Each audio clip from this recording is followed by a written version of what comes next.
Welcome to A1R Psychic Radio, here with Amanda Hall Psychic, all the way from the Gold Coast here in Australia. And I'm pleased to say it's an absolutely gorgeous autumn day here. It's not too cold and it's not too hot. The weather's just perfect. Not maybe the right time for a swim, but the weather's perfect. So we're going to have an absolutely skyrocketing show today. We've got so much information to get through. And before we close the show, of course, we'll squeeze in our 2 callers from around the world. So if you haven't already put your name down the list, quickly do so, to get in tonight's show. Maybe not in my show, but one of the subsequent shows coming up later. So let's kick the show off as we always do with the Simply Tarot card of the week. Now this week it's the 6 of Swords. Now the 6 of Swords, some people sort of say is an ambiguous card. I like to look at the 6 of Swords as being a card of boat or over water travel, turning your boat out of troubled waters and moving into much calmer times. So if your life has seemed very turbulent recently and you sort of feel like you've been paddling against the tide and you don't feel like you've been getting anywhere fast, this is the turning point. This means that things are going to slowly start to turn around for you when you can start to take a few deep breaths and exhale and sort of say, wow, I'm finally on the path. Now, this really leads us into, a very exciting week astrologically this week because we've got so much happening. It's really the emphasis on Taurus at the moment. The sun's in Taurus, we've got the new moon in Taurus, and we've also got a major configuration where we've had Uranus, the planet of the unusual and unexpected, has just moved out of Aries into Taurus, where he's going to be, or he or she, whatever gender you want to put on Uranus. I always call him a he. It's going to be there till 26th of April, 2026. So that's a really long transit. It's over 8 years, or close to 8 years. So we really now have to work with the energy of what Uranus in Taurus is going to mean. So let's go back a little bit and let's focus on the new moon. Now, depending on what part of the globe you are, here in Australia today is the 16th, but for our overseas Northern Hemisphere viewers, it's only the 15th. And the new moon actually went into Taurus on the 15th. It'll be very active until approximately the 18th of this month. So what does a new moon in Taurus mean? A new moon in Taurus is a time when we set our new intentions, the things that we would like to bring into our lives in the next month. Now, when we work with an earth energy, I always suggest we have 3-pronged approach: the immediate, the little bit further down the track, and our long distance stuff. So when you're actually writing your list of your intentions, purpose, and direction, or the goal setting, or the things that you would like to be attracting into your life, or maybe new things that you're starting, or you may have had some new bright ideas.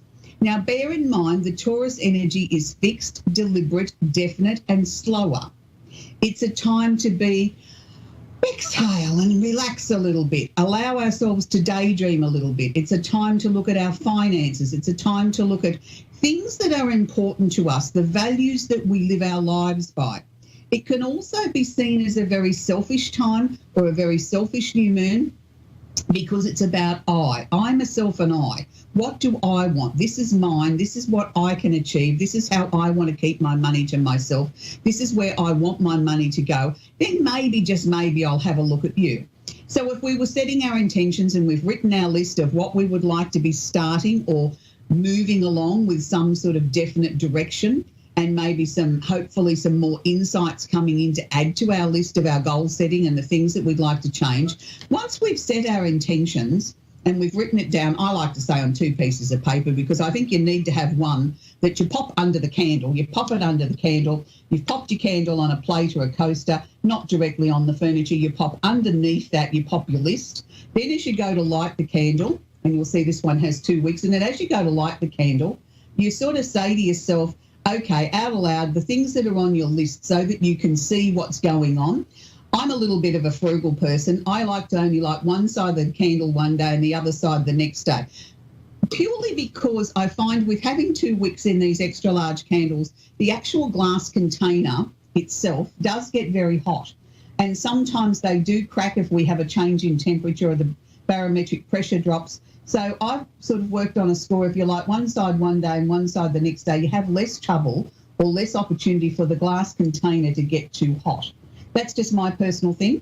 Now, for those of you that say to me, look, what do I want to do if I don't want to burn a candle, but I still want to work with this energy? Well, I've actually been talking about on previous shows about melt warmers. Now, these are melt warmers, wax warmers, whatever. They're electric. Plug them in the wall, usually have a little button on them. This one I picked up at the supermarket for under $20 here in Australia. You can do exactly the same thing, placing your list underneath the actual melt warmer. So that gives you something else to do with them. But it also gives you the option, if you don't want to have a flame going, you can do exactly the same thing with your melt warmer using the wax out of your candles. You don't necessarily need to have little blocks of wax. I just take them straight out of my candle and use it that way. For those of you that might be travelling, we have our travel pack working in the same way. These only have one wick in them, so you can only light one wick one day and light the same wick the next day. You'll get about 15-hour burn time out of these. These are, again, glass containers, same principles apply. So that's how we work with the new moon that's happening in our lives at the moment. And the new moon is a very, very powerful moon. And I saw this morning on something I was watching on the television as I was getting my makeup and hair ready for the show, that the first full moon in South Korea is their most powerful for the year. So I'm going to do a little bit more research on that. Maybe we'll talk about that when we come to the full moon in May. If we haven't already had it, I don't think we have, no. So that's a really interesting little tidbit there that I'd like to share with you. Now, I want to move on to Uranus moving into Taurus. Now, this is mind-blowing. We will not see this again in our lifetime because we don't live long enough to see Uranus go around the 360 degrees of the zodiac in any one lifetime. It's over 200 years he takes to go round. So most of us aren't going to live till we're 200. We'd be lucky if we lived to 100. So this is a monumental change. What I've been noticing in the last week leading up to this, and my inbox has been overflowing, is people saying to me, I can really feel the shift. What's happening, Amanda? What is going on? I'm feeling befuddled. I'm feeling tired. I'm feeling cranky. I'm in tears. The next minute I'm happy. 1 minute I feel on top of the world, and the next minute I've never felt so down. I feel as if I can see through people that I've known for a long time. All of a sudden it's like they're like a sheer pane of glass. I can see straight through them and all their intentions, and I don't like what I'm seeing. And what do I do about it? Do I cut them out of my lives? Do I just leave them there and sort of let it taper off? Do I wait for them to phone me instead of me being the one chasing them all the time? Look, the answer to those questions and many more is you've got to follow what's right for you. What feels right for you is the right answer. I can sit here and tell you what I would do in the situation, but I'm not you. You need to follow how your tummy's feeling and what your intuition or your psychic ability is trying to tell you. What I can say to you is if you've been having those feelings and you've been experiencing that, then that's just indicating that you're right on cue, that you've done all your lessons to this point, and the universe is showing you that you're right on track. It is a slow-moving transit. 8 years is a lengthy time for it to be in there. The strongest when the energy is when it's coming out of one sign and into another, and probably in the first 7 degrees of the 30-degree sign before it goes to change again. So we will be feeling these effects of this, Uranus coming into Taurus for at least probably 3 or 4 months. So be prepared. We'll have some really great times, and we'll have some times there where it feels wildly unstable. So what I want to say to you is the lessons here is take your time. You don't have to be in a hurry. We can slow right down to beyond snail's pace. It is the time for some people where they will be reorganising their personal finances. Some people will be looking to change careers. Other people will be looking to move people out of their lives, or just being very aware of who they are, what role they play, and how do I want this connection or relationship or family member, this situation to proceed forward. It doesn't necessarily mean we have to take action yet. It just means be aware of it and look and understand that our value systems are changing. The way that we approach money and monetary matters is also changing. Some people will find that all of a sudden they're not going to spend anymore. They're going to really get a good solid budget and start to create wealth. Other people I've heard say they're giving up drinking or giving up smoking or they're taking up exercising. I've said to them, well, that's wonderful, but let's just slow it right down and make it a manageable goal. Let's not go out there and sort of say I'm going to achieve it all in 1 week, because then you're setting yourself up for failure, and that's not what this is about. It's about consistently bringing in solid changes into your life that will improve your life for the longer haul. So over the coming few shows, we will probably come back and visit Uranus in Taurus again, because it is such a monumental transit. I don't just want to focus on the personal stuff. There may be other stuff that will come into my mind, into my radar in the coming weeks about more personal stuff. If so, I will share that with you as I see the trends change and the questions coming in, so that I can help everybody as much as we can. But I also would like to focus in the next month how Uranus in Taurus is going to affect us globally, and what does that mean for governments and power struggles and potential wars and things like that around the planet. Hopefully no wars, but let's just sort of do a little bit more thinking and look at it in a little bit more of a solid way. I have some very definite ideas of how I believe this is going to work, and we're already starting to see this work. And I'm going to say this really bodes well for the royal wedding on the weekend of Meghan Markle and Prince Harry getting married under such an auspicious time. It's a beautiful time. It will really bode well for a very long, happy, solid marriage, I believe. And I'm sure his mother, Princess Diana, is looking down with great pride. And so she should be, that those two wonderful boys, that she may not have had as much time with them, but my heavens, didn't she leave her mark on them? They are remarkable young men, and she should be so very proud. And I know she is.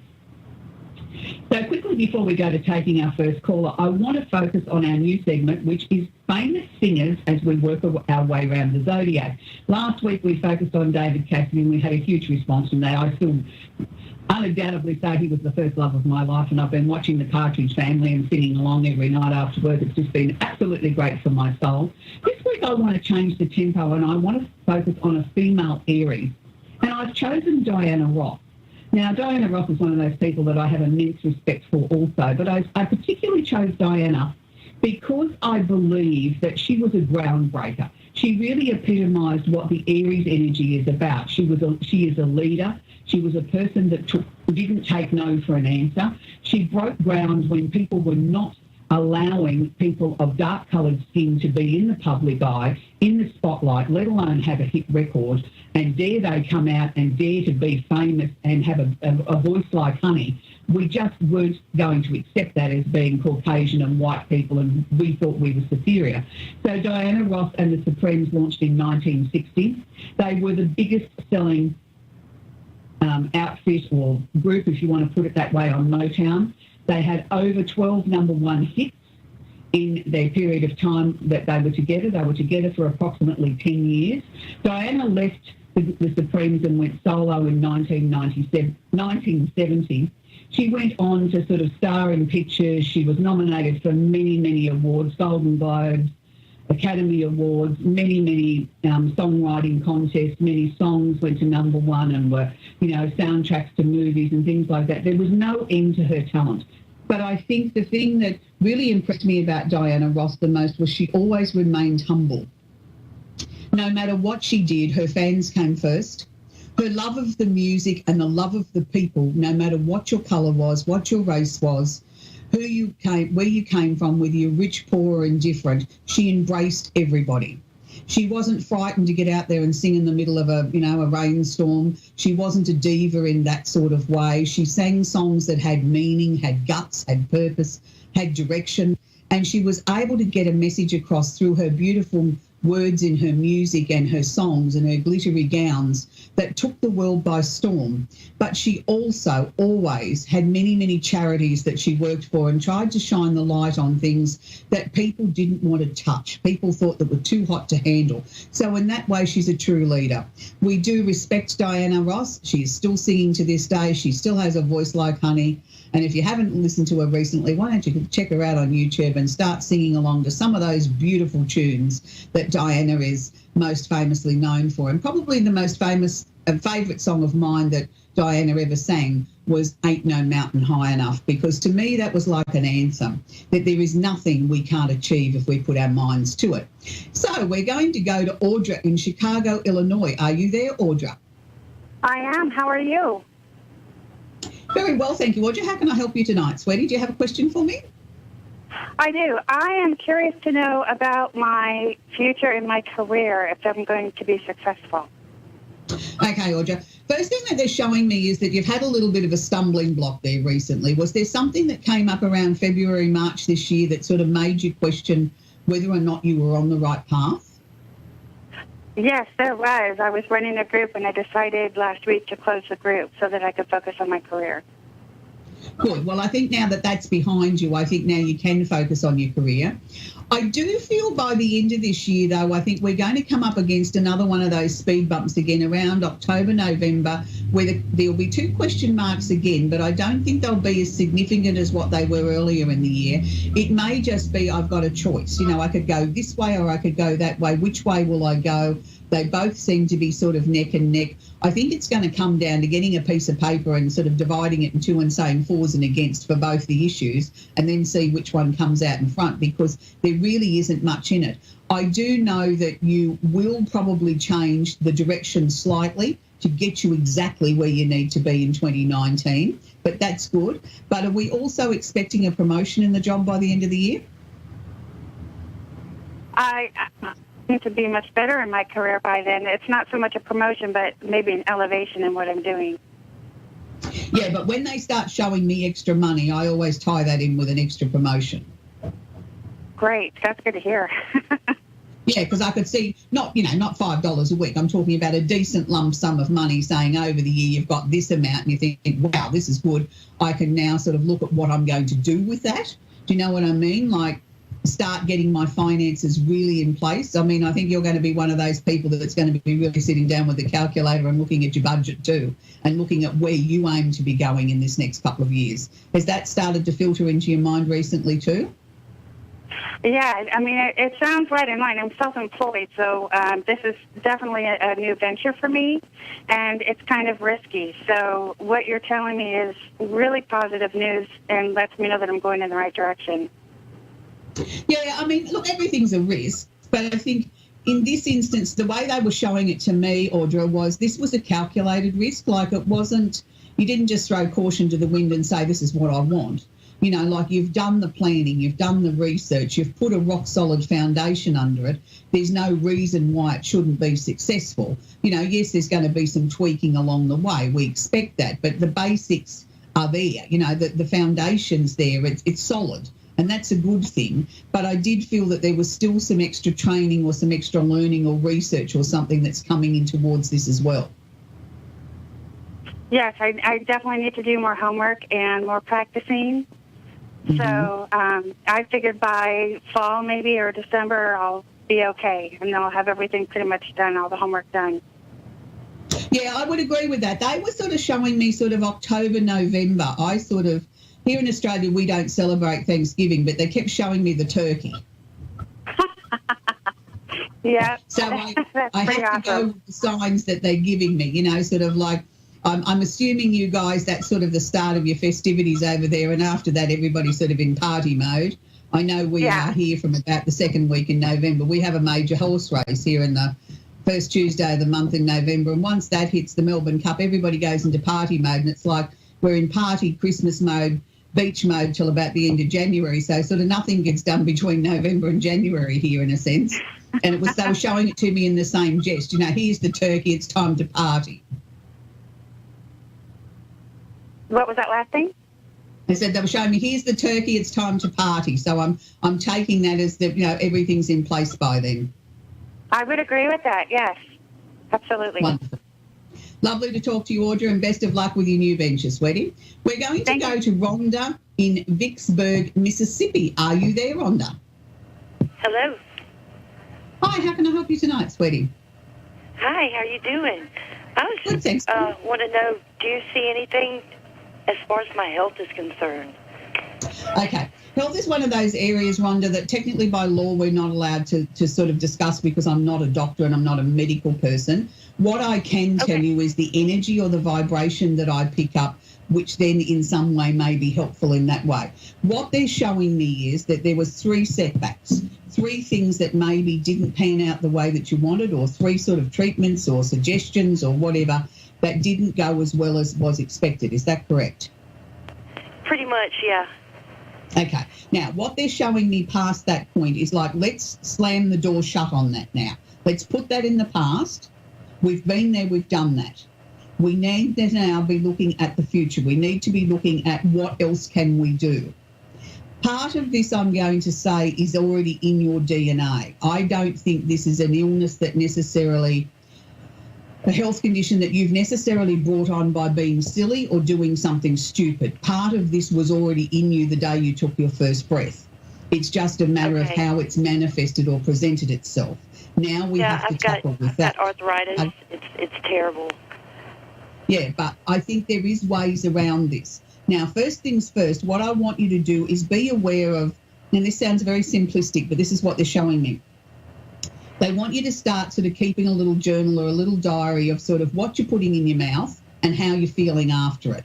You know, if you got out of bed this morning and you had energy and then you had tomatoes and cheese on toast for breakfast and then all of a sudden you felt you were so tired, put that down. We need to start finding some patterns because part of this, I think, is food related or food triggered. It's not necessarily the whole cause, but I think it's not helping it either. So we need to find out what your body's having a sensitive reaction to. I do feel that there's going to be some breakthroughs with this. Are you looking to go to another medical practitioner or doctor or somebody around late June, early July, which is sort of a little bit off the main course, you know, like not mainstream, maybe something different, a different complementary therapy or something? Because they're showing me success with something that's, it's still accepted, but it's not what we'd call mainstream. Okay. Nothing on the horizon yet with that then? Well, no, not really. I'm getting IV antibiotics now for an infection, and it's got me feeling bad. But I'm hoping that is going to work as far as making me feel better. Oh, look, I'm sure it will. I mean, as I said, I'm not a medical person, but I'm a big believer in feeding the body as much nutrients as possible. And maybe that's what you've got to go back and look at. Is what I've got makes a big your garden body this feel. year. That way I can have all the veggies I need. Yeah, but it's not even sometimes enough about all the veggies that you need. I think you've got to understand what your body reacts to and what makes your body feel better. You know, we can sit there and eat all the spinach under the sun and it doesn't do anything. The next person says, I'm jumping out of my skin. That's why I suggested sort of like writing things down and monitoring it. And then I think you'll start to see some patterns of how we can start to make you feel better.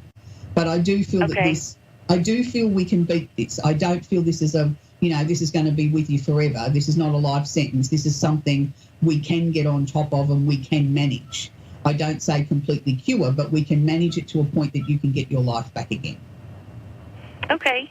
All right. Well, I have one more question. My daughter is pregnant with twins. Do you have any idea what they are? That's, again, an area that we're not allowed to discuss by law about the sex of a baby because, again, we're not medical people. I just know your daughter's going to be thrilled to bits. They're showing me that she's very excited with the two little babies and they're both very healthy. And I think they're going to be a very good weight too. They're not small babies. Okay, good. I'm taking from that, look, I'm sort of looking at babies somewhere between, 5.5 to 7 pounds. That's a good weight for a twin. Yeah, it is. I'm hoping for 2 boys, and she's hoping for 2 girls. Is she? Oh, well, whatever happens will be God's blessing. And yeah, they will be beautiful and full of life and good set of lungs and both very hungry babies. Your daughter might have said that she doesn't seem to be able to stop eating during this pregnancy. She always seems to be sort of wanting to nibble on something. Well, the babies are very voracious eaters. Yeah, she is eating quite a bit. Yeah, and it's not just because she's eating for, twins. It's these babies are just, some babies are hungrier than others, and these two they've got very good appetites and good lungs and high energy babies. So that's fantastic. Yeah, that's great to hear. Children. Yeah, your daughter and a partner are going to be very, very happy with them. So I wish you the best of luck, and it's always lovely to be a granny. Thank you. You're very, very welcome. So we still have some time left on the show. Next week we're going to be focusing on, obviously we're going to be working with our famous male singer next week, a Taurus. I haven't researched it yet, so I can't give you any sneak peeks of who we're going to be working with. Of course, we'll have our candle of the week and our Simply Tarot card of the week, and we'll have our little glimpse around the universe. But since we've got a couple of minutes left, I just want to talk a little bit more about Diana Ross. I mean, for many of you, and I know the producer of our show, Dave, said he put a little message up on my screen that he loves Diana too. She's been one of the most amazing role models, I think, for females around the world, that, you know, no matter whether you relate to her music or not, you can't ever mistake her beautiful voice. The last time I saw him, love that song my producers just put up on the screen. I think all of her songs are beautiful.